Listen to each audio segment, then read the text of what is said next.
Hello everybody, welcome to another True Review. Today I'm bringing you The Inner World on the Xbox One. It releases on the 31st of March, no price details as of yet. But what we have here is a 2D point-and-click adventure, I would say it is. Although we don't generally point-and-click anymore, we have complete control over our character. It's much akin to the classic Monkey Island games, that kind of thing.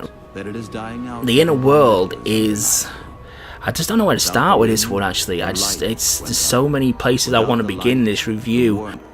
Kind of tripping over my words already because I don't want to reveal too much, because being a heavily story-driven game, saying too much in these things can spoil it for you if you are going to purchase this game. But yeah, let's start with a little bit of the story. Now, you play as Robert, for the most part, who is an Asposian.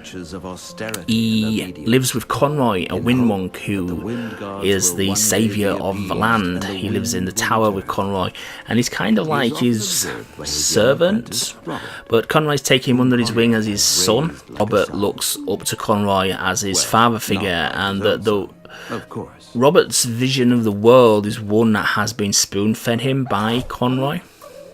So he knows very little else about the outside world, living all of his life in this wind tower. Now, Robert's a little bit different to the normal Asposian, where they all have pointed noses, but Robert has holes in it like a flute, and he actually has the moniker Flute Nose given to him by one of his travelling companions later on in the game. And Conroy encourages Robert to hide this by putting like a sock over his nose. Hide it from anybody who he may come into contact with. Now, an innocent encounter with a pigeon invading the tower one day leads to the pendant that Conroy has around his neck, which Robert was cleaning, to be dropped down the garbage chute, and Conroy gets obviously mad at this. And Robert dives down through the garbage chute after this pesky pigeon in an attempt to rescue the pendant. But this obviously leads to Robert experiencing the outer world, the outside world of the tower, for the very first time, I think it would be, because he generally doesn't have a clue what anything is. I mean, a conversation with the character in the initial scene where you get control quickly reveals he's no concept of how the world works, he's no concept of money, he's no concept of etiquette or how things are. So he's kind of like being locked away from all of that, really, and doesn't know how to conduct himself in public. Other than that, I'm not really going to say a lot more about the story, really, but other than what transpires over the next 5 chapters is a journey of self-discovery for Robert, learning about the world and that not everything that he's been told is correct and true. And yeah, I'm going to leave it at that, really, because I don't want to spoil anything for anybody else. Now, you can already see on the screen here, the visuals of this game are beautifully hand-drawn. The graphics are truly amazing from out. I don't think there's one poorly drawn scene in this game. It is just truly beautiful game to look at, really, and I'm a big fan of the hand-drawn style of graphics anyway. This one is up there with the very, very best. Now, the world created wouldn't be the world that it is if it wasn't coupled with fantastic sound and music, and also voice acting as well. And I'm glad to say that this game just nails it in both those areas as well, with rousing, haunting musical scores, nice melancholy tunes when it's needed to be, upbeat, fast-paced music when there's moments of danger or urgency. It just works so well. And the voice acting, I should have really looked at the credits more closely who the voice actors are. I'm not sure if they are professional voice actors that have been hired or if the developers have done it themselves, but whoever they are, they've just brought these characters to life so well. I mean, each character is just instantly lovable or hateable or laughable, depending on obviously who they are. You can immediately tell from their personality who you're supposed to be rooting for, who you're supposed to be, who's the pantomime villain, who's the court jester in the piece there. It just works so well, whether it be from the acting in the actual game itself or from the beautifully animated cutscenes, which there's plenty of in this game. They just all nail it to a T, really. I don't think there's one weak character in the entire thing, even if it's just somebody you just have a fleeting conversation with. It's just brilliantly done. I think what I most like about this game though is, because one of my big criticisms with the whole like a graphic adventure genre was you always had too many objects and too many locations which you could travel to, and it was very difficult to keep track of everything that you could interact with, which led to you forgetting maybe a crucial object which would have progressed the game onto the next stage.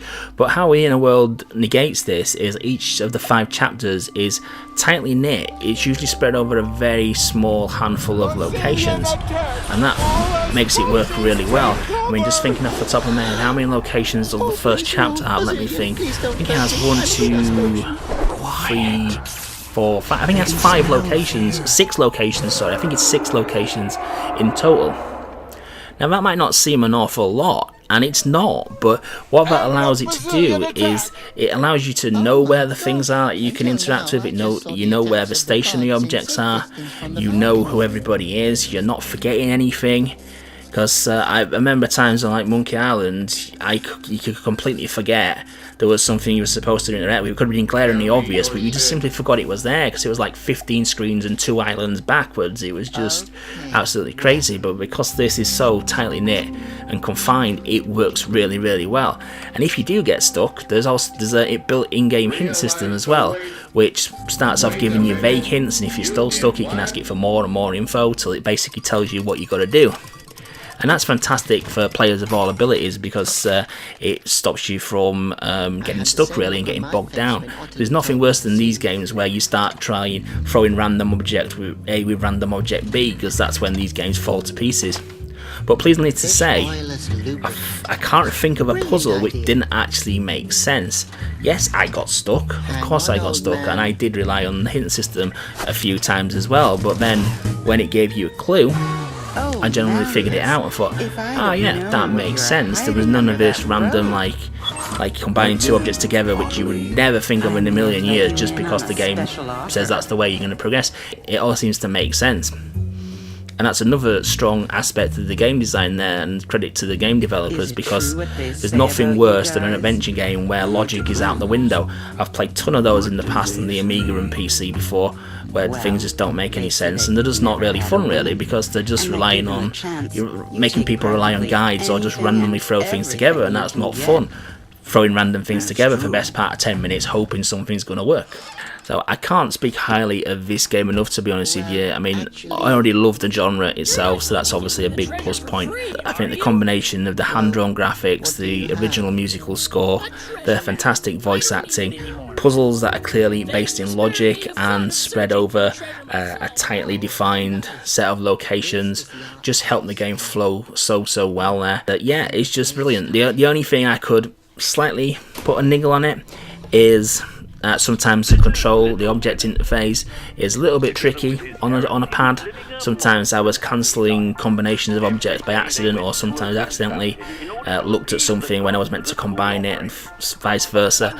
But nothing too detrimental to it there, but it is a little bit fiddly at times there. So I'm going to give the Inner World, because I truly believe this could be the new Monkey Island of our time, really. There's already a sequel in the works, which I already want to play now. I can see this being a long-running franchise, epic journey, whether it be these characters or other characters in this universe that they've created already in one title. But yeah, I'm going to give the Inner World a fantastic 4 out of 5. If I gave 0.5 scores, which I don't, it's going to be a 4.5. But 4 out of 5, it's I just buy this game now. That's all I can say to you. Truly a modern graphic adventure classic. Thanks for watching, guys. Hope you enjoyed the review, and please remember to like, comment and subscribe. I'll catch you on the next one.